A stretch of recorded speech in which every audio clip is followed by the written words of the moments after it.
Hello everyone, स्वागत है आप लोग का हमारे YouTube channel national online class में। आज की इस वीडियो में हम बिहार पैरामेडिकल एग्जाम 2024 के लिए यहाँ पर जो आपके बायोलॉजी जीव विज्ञान के जो है इम्पोर्टेंट क्वेश्चंस को देखने वाले हैं, जो कि आपके एग्जाम के लिए जो है वेरी इंपॉर्टेंट है। और ये सारे जो है सिलेबस के इंक्लूड है। सिलेबस तो आप लोग का जो 9, 10, 11, 12 बायो की जो बुक्स हैं उन सारे के पॉइंट्स है।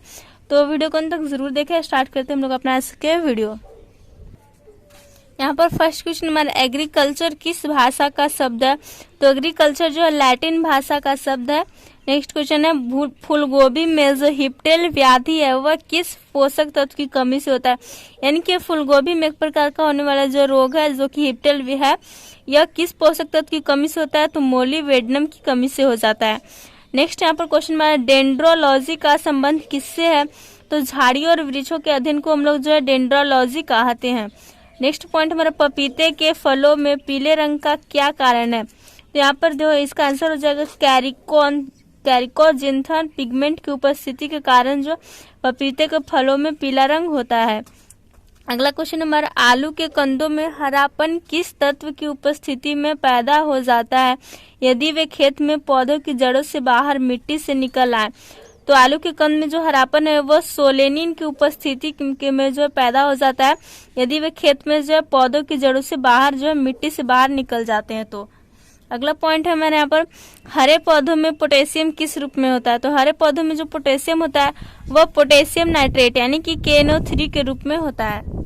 अगला क्वेश्चन है हमारा 2 या 2 से अधिक फसलों के बीजों का आपस में मिलाकर बोना जिसमें कतार अनुपात या लगाव दूरी ना हो क्या कहा जाता है? तो इसे कहा जाता है मिश्रित सस्यन यानी कि मिक्स्ड इंटरक्रॉपिंग। अगला हमारा क्वेश्चन है 2 या 2 से अधिक फसलों को बगैर बीज को मिलाकर एक साथ उगाना जिसमें फसलों की पंक्ति जो अनुपात में रखा जाए वह क्या कहलाता है? तो यह कहलाता है सफसल पद्धति। अगला हमारे यहाँ पर क्वेश्चन है कि 2 या 2 से अधिक फसलों को एक साथ उगाना जिसमें पट्टियां जो है काफी दूरी पर हो या फिर चौड़ी चौड़ी हो लेकिन फसलें जो है वह काफी तंगों और स्वतंत्र खेती की जाए तथा सस्यन दृष्टि से सह संबंध रखे ऐसी सस्यन पद्धति को हम लोग क्या कहते हैं? तो यह पद्धति जो है वह स्ट्रिप इंटरक्रॉपिंग यानी कि पट्टीदार अंतःवर्ती सस्यन कहलाता है। अगला क्वेश्चन हमारा पूछा जा रहा है कि जो केंद्रीय आलू अनुसंधान संस्थान है इसका मुख्यालय कहाँ स्थित है? तो केंद्रीय आलू अनुसंधान संस्थान का मुख्यालय जो है वह शिमला में स्थित है। अगला क्वेश्चन हमारा वसुंधरा किस फसल की प्रजाति है? तो वसुंधरा जो है वह मूंगफली जो फसल होती है इसकी प्रजाति है। इसके अलावा मूंगफली की अन्य प्रजातियां होती है जैसे कि यहाँ पर दिया हुआ है DH 101 है, GS है 99 और DG है 8, DG 16 है, TG 38B है इत्यादि। नेक्स्ट हमारा है लिंडा किस फसल की प्रजाति है? तो यह जो प्याज यानी कि ओनियन की प्रजाति है। इसके अलावा इसके अन्य प्रजाति है मर्सिडज है, कुगर है और विस्टा है। अगला यहाँ पर हमारा क्वेश्चन है इंडियन फार्मिंग पत्रिका जो है किस संस्थान द्वारा प्रकाशित की जाती है? तो इंडियन फार्मिंग पत्रिका जो ICAR यानी कि Indian council of agriculture research के द्वारा प्रकाशित की जाती है। और यहाँ पर बताया जा रहा है कि इसकी अन्य भी पत्रिकाएं हैं जैसे कि खेती, फल फूल, कृषि, चैनिका, इंडियन हॉर्टिकल्चर। अगला क्वेश्चन हमारा पौधे में शर्करा एवं पोषक तत्वों के स्थानांतरण के लिए किस पोषक तत्व की उपस्थिति अनिवार्य होती है?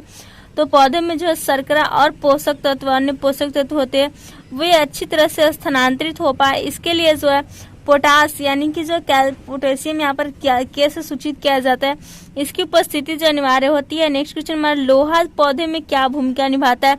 तो लोहा आयरन यानी कि जो Fe इससे सूचित किया जाता है यह ऑक्सीजन का स्थानांतरण करता है और साथ ही में क्लोरोफिल और प्रोटीन के निर्माण में सहायक होता है। नेक्स्ट पॉइंट हमारा लौंग के तेल का कौन सा प्रमुख घटक दांत के दर्द को दूर करने में प्रयुक्त होता है? तो लौंग के तेल का जो इजेनॉल होता है यह जो है दांत दर्द को दूर करने में प्रयुक्त होता है। नेक्स्ट क्वेश्चन है क्रेस्कोग्राफ यंत्र से क्या जाना जा सकता है? तो क्रेस्कोग्राफ यंत्र से जो पौधों के बढ़ने की दर को जाना जा सकता है। अगला हमारा क्वेश्चन यहाँ पर पूछा जा रहा है गेहूं का वैज्ञानिक नाम क्या है? तो गेहूं का जो साइंटिफिक नेम होता है वो हो जाता है ट्रिटिकम एस्टिवम। नेक्स्ट क्वेश्चन हमारा विश्व का सबसे पुराना खदान कौन सा है? तो विश्व का सबसे पुराना खदान जो है वह जौ का है। अगला क्वेश्चन हमारा विज्ञान की शाखा फोटोसोनिक्स में किसका अध्ययन किया जाता है? तो विज्ञान की शाखा जो फोटोसोनिक्स होती है इसमें पौधों पर ध्वनि के प्रभाव का अध्ययन किया जाता है। अगला क्वेश्चन हमारा हाइड्रोपोनिक्स जो है किससे संबंधित है? तो हाइड्रोपोनिक्स जो है मिट्टी रहित जल में खेती से संबंधित है, यानी कि मिट्टी रहित जल में खेती से संबंधित है कौन? तो हाइड्रोपोनिक्स। नेक्स्ट हमारा पौधों में ऊर्जा स्थानांतरण के लिए किस पोषक तत्व की उपस्थिति अनिवार्य होती है? तो ऊर्जा स्थानांतरण के लिए पौधों में जो फास्फोरस की उपस्थिति अनिवार्य होती है जो कि वायुमंडल से ग्रहण करते हैं। नेक्स्ट क्वेश्चन हमारा तंबाकू में उपस्थित हानिकारक एल्कलॉइड जो है वह कौन सा है? तो तंबाकू में जो पाया जाने वाला हानिकारक एल्कलॉइड होता है वह होता है निकोटीन। नेक्स्ट हमारा क्वेश्चन है कौन सा कृषि कार्य पर्यावरणीय दृष्टि से उपयुक्त है? तो जो ऑर्गेनिक फार्मिंग होता है यानी कि कार्बनिक खेती किया जाता है यह जो है पर्यावरण की दृष्टि से उपयुक्त होता है। नेक्स्ट क्वेश्चन हमारा किस प्रकार की कृषि में वर्तमान पीढ़ी की आवश्यकताओं की पूर्ति के साथ साथ भावी पीढ़ी की आवश्यकताओं की पूर्ति का भी ध्यान रखा जाता है? जो सतत कृषि होता है इसमें वर्तमान के जो पीढ़ी की आवश्यकता के पूर्ति के साथ साथ ही आने वाली पीढ़ी की आवश्यकताओं की पूर्ति का भी ध्यान रखा जाता है।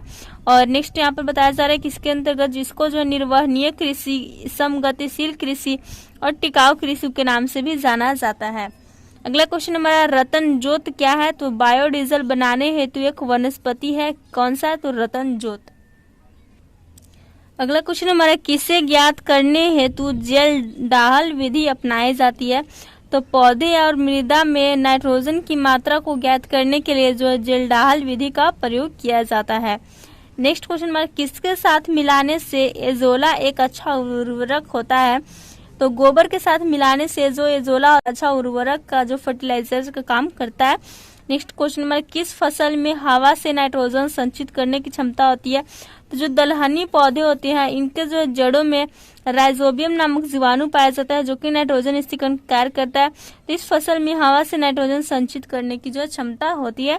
नेक्स्ट यहाँ पर पूछा जा रहा है दलहनी फसलों में कौन सा जीवाणु जो नाइट्रोजन स्थिरीकरण करता है? तो अभी हमने बताया कि दलहनी फसल जो होती है इसमें जो राइजोबियम नामक जीवाणु पाया जाता है जो कि नाइट्रोजन स्थिरीकरण का कार्य करता है, जिसके फलस्वरूप पौधों को नाइट्रोजन प्रदान होता है।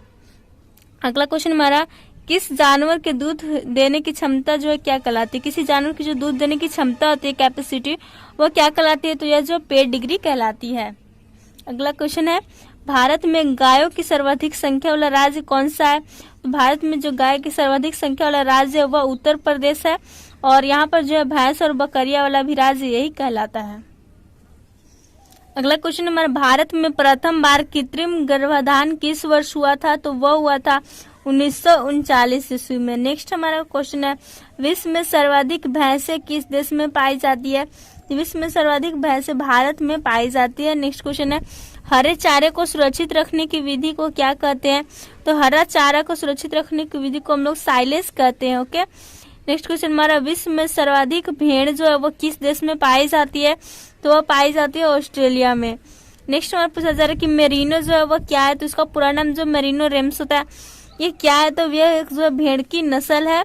नेक्स्ट हमारा क्वेश्चन है विश्व में सर्वाधिक बकरियां किस देश में पाई जाती है? तो सर्वाधिक बकरियां जो है वह कहाँ? भारत में पाई जाती है। और भारत के किस राज्य में पाई जाती है? तो उत्तर प्रदेश में पाई जाती है और उत्तर प्रदेश में गाय भी सबसे ज्यादा पाया जाता है। नेक्स्ट यहाँ पर पूछा जा रहा है कि भारत में किस पशु को गरीबों की गाय कहते हैं? तो भारत में जो बकरी को जो गरीबों की गाय कहा जाता है। अगला हमारा क्वेश्चन है भारत में सर्वाधिक दूध देने वाली बकरी की नस्ल कौन सी है? तो वह है बर्बरी। नेक्स्ट क्वेश्चन हमारे यहाँ पर पश्मीना ऊन किस जंतु से प्राप्त किया जाता है? तो यह प्राप्त किया जाता है जो कश्मीरी बकरी होती है इससे प्राप्त किया जाता है। अगला हमारा क्वेश्चन है मुर्गियों की सबसे भयंकर बीमारी क्या कहलाती है? तो यह कहलाती है रानीखेत। अगला क्वेश्चन है हमारा अधिकांश मरुस्थलीय पादप रात्रि के समय क्यों पुष्पित होते हैं? तो यह मरुस्थलीय कीट जो रात्रि के समय सक्रिय होते हैं इसलिए मरुस्थलीय पादप रात्रि के समय पुष्पित होते हैं। नेक्स्ट क्वेश्चन हमारा डॉल्फिन किस वर्ग में वर्गीकृत किए जाते हैं? तो डॉल्फिन जो है वह स्तनधारी वर्ग में वर्गीकृत किए जाते हैं और डॉल्फिन भारत का जो राष्ट्रीय जलचर प्राणी है। नेक्स्ट क्वेश्चन हमारा शुतुरमुर्ग कैसा पक्षी है? तो जो शुतुरमुर्ग होता है वह उड़न विहीन पक्षी है यानी कि यह उड़ नहीं सकता है। नेक्स्ट हमारा क्वेश्चन है भारत में किस पुस्तक को कृषि विज्ञान की बाइबिल कहा जाता है? तो भारत में जो हैंडबुक ऑफ एग्रीकल्चर को जो है कृषि विज्ञान की बाइबिल कहा जाता है। यहाँ पर बताया जा रहा है कि हैंडबुक ऑफ एग्रीकल्चर का प्रकाशन जो भारतीय कृषि अनुसंधान परिषद द्वारा किया गया है। नेक्स्ट क्वेश्चन है हमारा, प्रकाश संश्लेषण का अंतिम उत्पाद क्या होता है? तो वह क्या होता है? वह होता है कार्बोहाइड्रेट होता है, जो कि पौधे बनाते हैं। नेक्स्ट हमारा क्वेश्चन है और लास्ट, गोल्डन बाजरे का विकास किस संस्था द्वारा किया गया है? तो यह अंतर्राष्ट्रीय फसल शोध संस्था द्वारा किया गया है। यहाँ पर हमने जो बायोलॉजी के अपने पूरे इंपॉर्टेंट पॉइंट्स को कर लिया। तो आप लोग को वीडियो पसंद है तो वीडियो को जरूर लाइक करें और चैनल पर नया है तो चैनल को जरूर सब्सक्राइब कर लें। वीडियो को देखने के लिए धन्यवाद। Thanks for watching.